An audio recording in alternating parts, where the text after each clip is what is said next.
Rick Avery, thank you so much for taking the time out. It's a pleasure to have you here. How are you? I'm good. Before we start, I need my makeup and hair and all that stuff done. It looks They're fine. It looks just, fine. are you sure? Because they're waiting over there. They're eager to do it, but it takes about an hour.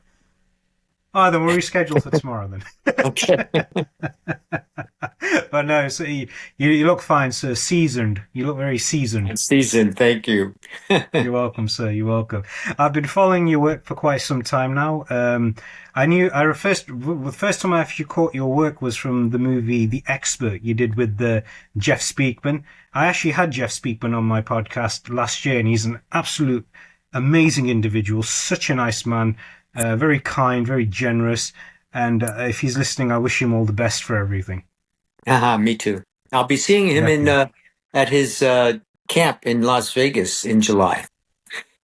So I usually go there and we sit on a board where he has black belts from all over come and get promoted and do their test. And then I usually come in and do with Benny Urquidez and some of the other black belts. I do like 4 or 5 seminars, I think, in a day there, from the kids all the way up to the adults. So it's quite a bit of fun every year.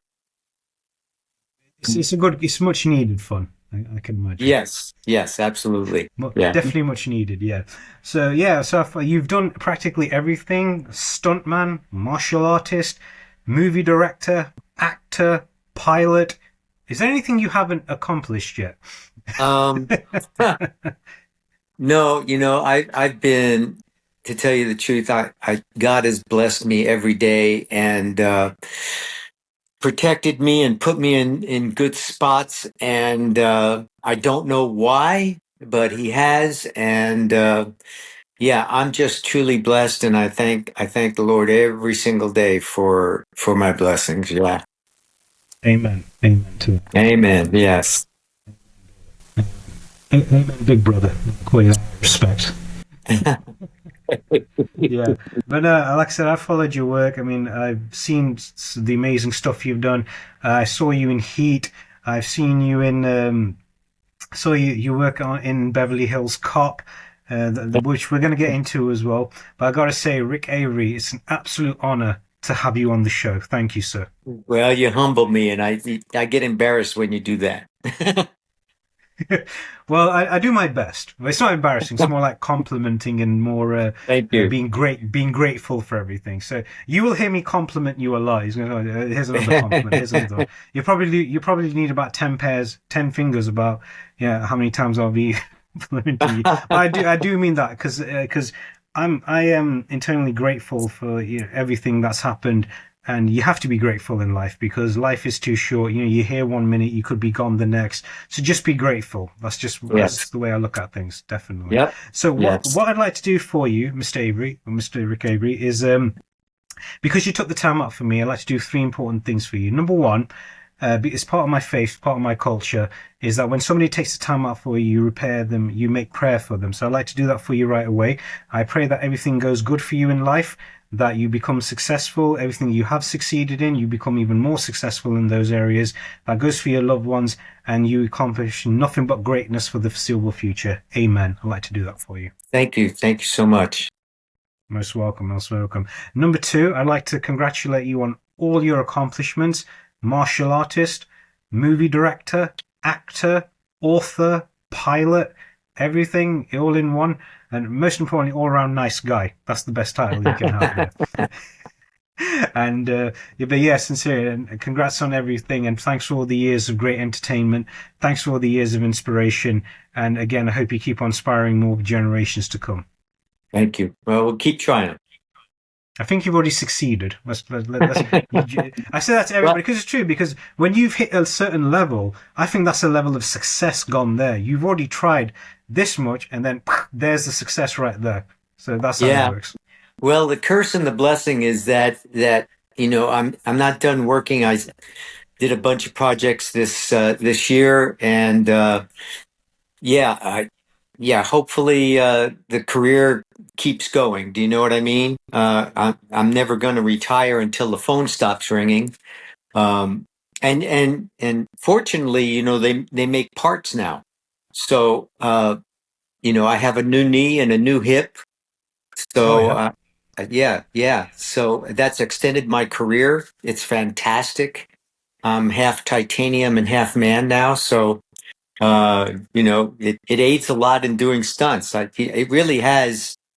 It's funny. I went to a Legends dinner that they have every year at the Stuntmen's Association, where everybody has a dinner. There was about 100 stuntmen there, and we all tell lies and have a blast of fun. But I noticed a lot of younger guys and older guys limping around, which is not unusual to see when a bunch of stunt guys get together. But most of them were limping around because they were recovering from having hip surgery, new hips put in and new knees put in. And a lot of smiles, that extends their careers and extends the quality of their life.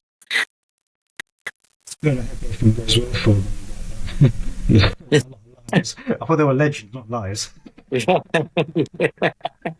Yeah. Well, yeah. well, my second book is actually called Too Old to Tell Lies. So, Too old to I tell tell a lies. lot of Good name. stories and yeah, try not to lie.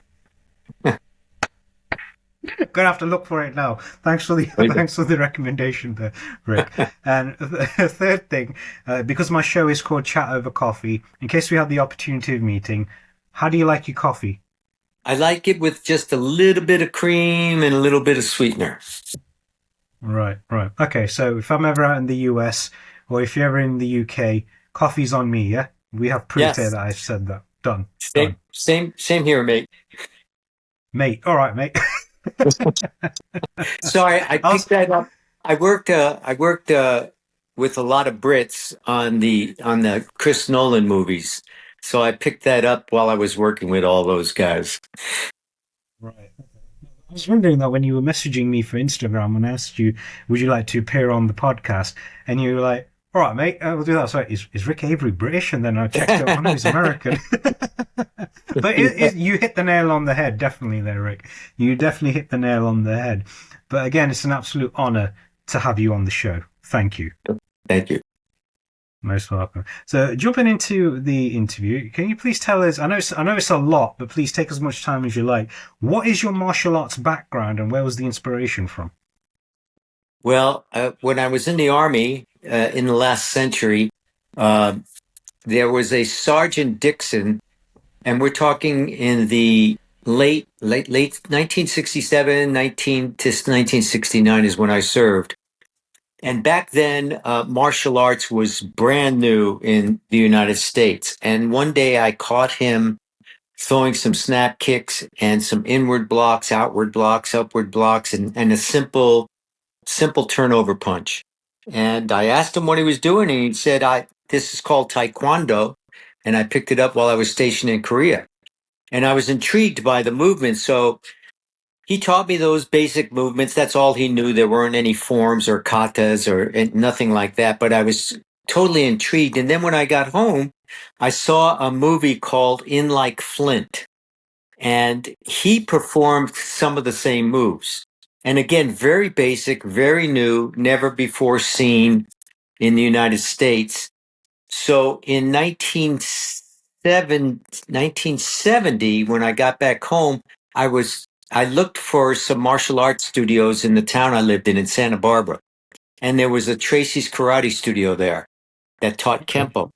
I went All inside right. and there was a purple belt performing long two, and but his hand movements were so not what you usually see in Kempo, very stylish finger movements. And I was totally intrigued by the form and I signed up for lessons. And then I moved to Cal Poly for a year and a half to go to college, but I continued to drive back and forth to Santa Barbara. By then I was a brown belt 2 years later. And my instructor, when I turned first degree brown, said, I'm selling the studio. Do you want to buy it? And I said, how much? He said, $1,000. Wow. So I quit college with only a semester to go and I bought the school. And the rest is history. I continued to compete. This is Joe Louis was my fighting instructor, sat on my first degree black belt test, and I competed in katas and fighting for a few years um, in Kempo, and been in Kempo now for, I guess, what, 46 years, 47, no, more than that, 50 years. 56 years. 56 years? Yeah, 70. I've been doing Kempo for 56 years. I thought you was about my age when I just turned on there because you look like you take care of yourself. So I'm guessing I thought you was about uh, about early to mid 40s. I was thinking about that age. Well, thank you very much. I feel really good, but yeah, I've been doing that style for many, many years, and I studied a little bit with Tadashi Yamashita, learning the tonfa and the nunchaku and the bow staff. Um, and interesting enough, I devised a nunchaku kata for Mr. Parker that is now Oh, part of the Sensei system. Parker. Sensei Yeah. Parker, yes. He promoted me to my fifth degree, and he integrated the nunchaku kata that I developed into the system. So now Brian Hawkins and a lot of other schools are actually teaching that nunchaku kata. That's fantastic. Yeah, because I remember I spoke to Sensei Jeff Speakman, if he's listening, big shout out to him and ton of respect to him as well. And I can remember him saying that because he wanted, because Sensei Parker wanted to showcase the art of Kempo to the world, and he didn't get to really see when he filmed Perfect Weapon. Jeff Speakman did. He said that unfortunately Sensei Parker didn't get to see the end result because he unfortunately passed away too soon. May he rest in peace. Amen. And he said he wanted to show the world what the American Kempo was. And he did a fantastic job. And without a shadow of a doubt, Perfect Weapon was one of the best martial arts movies ever made because it brought something different, what made it so unique. That nobody had ever seen that before. We were always used to watching karate, taekwondo, but when you bring something that had never been seen before, it's much more captivating. Well, interesting enough, I had got a phone call from Mr. Parker before Jeff signed any of his contracts. Mr. Parker had called me and said, "Can I send this young man down to one of your sets where you're working to meet you because he's an actor and I think he might be doing a movie soon." So Jeff came down to the set one day. We had a little chat, and lo and behold, a few months later, I got a call to do Perfect Weapon as a stunt coordinator. And what was challenging for me was the stunt people. I had a call for about 20 fight stuntmen to see what they could do. Simple. I had them just do a little simple three punch uh, sequence between them to see where the talent lied because no one had seen Kempo before. No one knew how to react to the speed and angles that Kempo comes at you with. And Jeff was insistent, as well as Mr. Parker, about being having all of the fights come from Kempo techniques. So that eased my choreography work in the movie because he would just say, "Well, I'm going to do parting wings, or I'm going to do this," whatever the technique name was, and that made it simple for me. But the hard part was he was hard on the stunt guys. he loved the, he loved the stuntmen, but doing a Kempo technique on them, they'd never seen that before. So it just cost me a little bit extra money, because when a stuntman does a stunt in a movie, we do what we call a bump. We give them a stunt adjustment on top of their daily rate or weekly rate. So I had to increase my budget just because of the abuse they had to go through. Good abuse, Jeff. It wasn't It bad. paid off. Yeah, but It literally paid off. I had people like Ray Sua, who was a big competitor at the time, who I knew from competing myself, and James Liu, who is a Oh yeah. well-known martial artist and good friend of mine. They came in and did parts, and then Jeff had a it was a 3 or 5 picture deal with Paramount to do movies. And I'm sure during your interview with him, you learned about how that fell apart, but he continued to do movies and he continued to give me calls. And we did The Expert. We did a whole bunch of movies together where I coordinated them or second unit directed them or directed a couple of the movies themselves. So I've got a long history with Jeff and I love him to death. He's a wonderful man, doing wonderful things in the martial arts today, trying to bring styles together. And yeah, he's done really well. I know Mr. Parker would be very happy with what he's done with Kempo. Oh, definitely, yeah. Because I can remember one of the things I said to him on the podcast, and what I quoted Mr. Park, one of Sensei Parker's quotes, and Jeff was surprised. He goes, "You usually I lead with this quote, but good on you for beating me to it." He goes, "I hope when Sensei Parker left, he goes, when I'm gone, I hope nobody traditionalizes my art." And he goes, usually he's the one who says it, but I remembered him saying it in another interview, not to steal his thunder or anything like that. And he just said, good on you for remembering that, because it was an amazing quote. Because at the end of the day, those were somebody's wishes to say, keep up with the times, don't do the same thing over again, otherwise everyone's going to lose interest.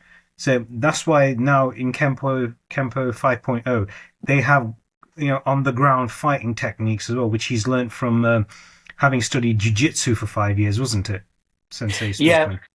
yeah. Well, that's the good thing about Mr. Parker is he was open to change.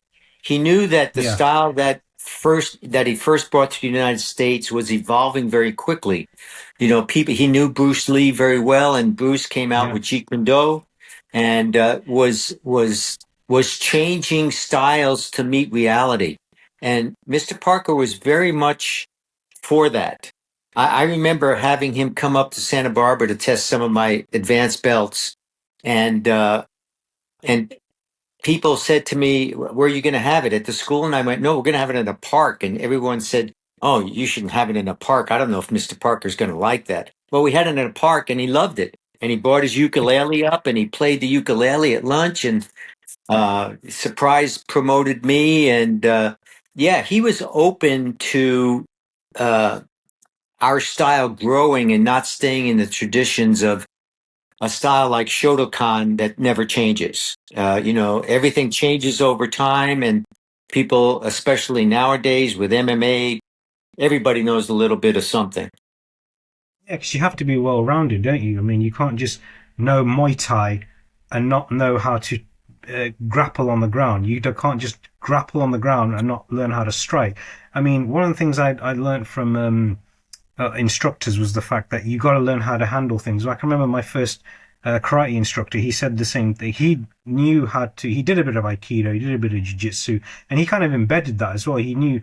He goes, just grab my shoulder, and he'd like just twist it down, and I'd fall right back on the ground and everything. He's like, all right, that's another technique we've never learned before. Is that's from this. Now come at me this way. That's from that. And so I can understand where he came from. He was basically just saying that don't just have a one-track mindset. Have a mind of an avenue of accomplishments. That's what he meant. Like learn this, this, and this, and put it together, and then you'll see how everything will fall in place. Yeah, I think Bruce was the foremost proponent of that. Learn the Definitely. good of every style, be well rounded. And that's why Jeet Kune Do was so popular for so long. Oh, definitely. I agree with that. I agree with that.